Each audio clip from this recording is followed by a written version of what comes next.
I get a lot of questions about, is this a good business? Someone has an idea or a suggestion or something that came up, and you're asking me like, is this a viable thing? Can I do this? Is this something that will work? So in order to give you like a framework that will tell you all you need to know about a business, let me give you 3 things that you can scan for that are absolutely vital when you're starting a business.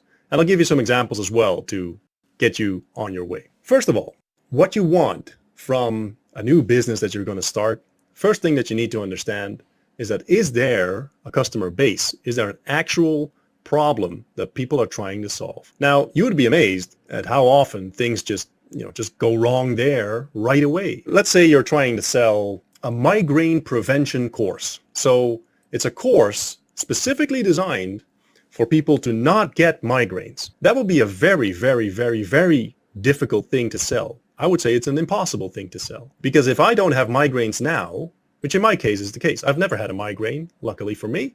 I know a couple people that have regular migraines. It's hell, but I've never had them. So if you're going to try to sell me a prevent to ever get migraine course, that's going to be impossible to sell me because I don't care. I don't have a migraine now. I've never had one either. So if you are going to sell pill or a treatment or a program that will help me to solve my migraine problem forever, guaranteed, that's a perfect thing, because that is a major problem for people that are suffering from migraines. But this is a simple example showing you that if the problem isn't like alive and well in your customer's mind, you are going to find it damn near impossible to sell. And I get a lot of ideas from people saying, yeah, well, this product, it doesn't really solve a problem, but if people just understood how important this is, then they would want to buy it. Now, this is almost an impossible thing to solve because you would have to sort of build the need for it, and then you have to sell your product. Don't bother with that. There are easier ways. Just find a problem. I think Perry Marshall called it a bleeding neck, something that people are suffering from, something that they want to solve. Business owners want more clients. People with headaches want less headache. People that are fat want to lose weight. People that are weak want to gain muscle. Like, these are all inbuilt things that people want to do anyway. Now, don't start by saying, yeah, I'm going to invent a new thing that people will need to want before they buy my product. So one is, are you trying to solve an actual problem? And does your customer see it as an actual problem? Because that is number one. Otherwise, there's no inbuilt customer base. You're going to have a hard time. Number two, you need to have a compelling offer, compelling message. Let's say you've identified a group of people that need your services. Let me take a very hard business model that I pursued for a while in real estate. Let's say you want to be a real estate agent.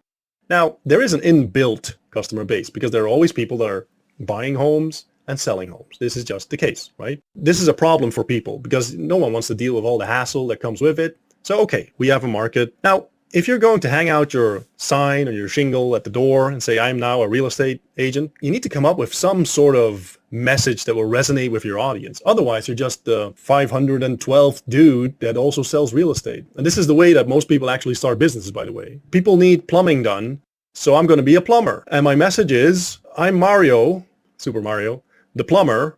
If you have plumbing problems, call me. Now, this is weak. Like, that's not gonna work because you're competing with the 500 other Marios that can also fix your plumbing.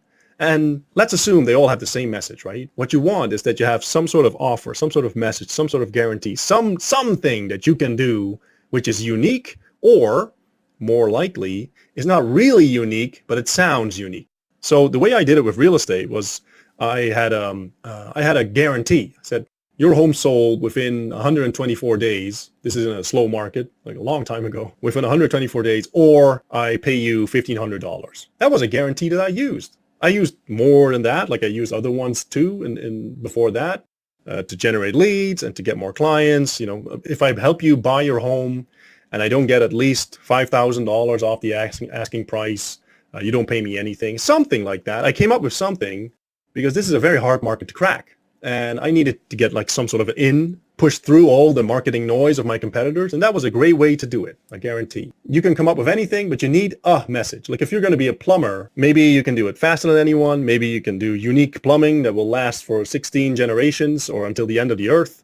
Maybe you can be there quicker. Maybe, and the one that people always think about and that I want you to scrap from your mind right now, right here, is I can be cheaper. For the love of God, please don't be cheaper. Because there's always some moron that is going to be even cheaper. Like this is the worst competitive advantage that you can imagine. Like I will do it cheap. First of all, obviously you're low value from the get-go because you're literally telling me you're cheap. Not the best positioning. But second of all, there's always some moron that's going to be more cheap than you and you're going to lose. So please don't do it on price. Do it on anything but price. So 1, inbuilt market, is there a problem? 2, message, can you offer something to the market which is special, which stands out, which is sort of unique? Have you come up with something better than all your 500 competitors? Number 3, can you reach your audience? So now we know that there's an audience and we know you have a message. But number 3, like, can you actually reach people with your message? And I remember in real estate, this was my main problem.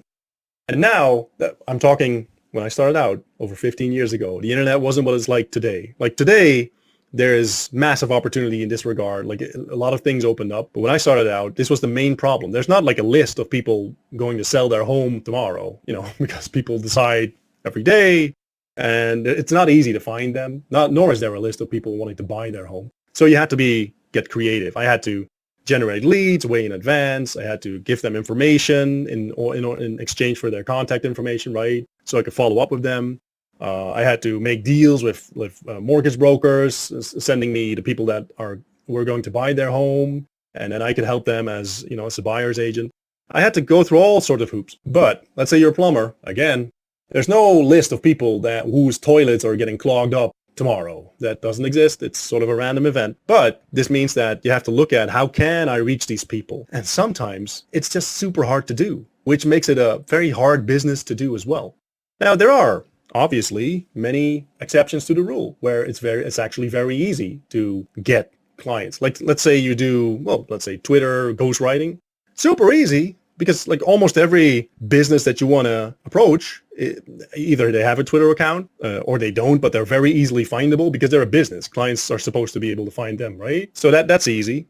This all depends on like which niche are you going to focus on. And then now you're going to look at how do I reach these people? Is it direct mail? Is it Google ads? Is it Facebook ads? Is it social media? Is it Instagram? Can I target them there? Can I email them? Can I send them DMs on Twitter?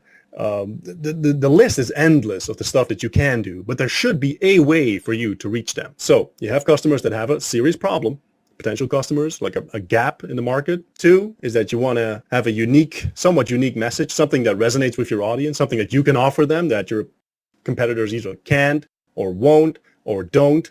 And 3, you need to be able to reach your audience.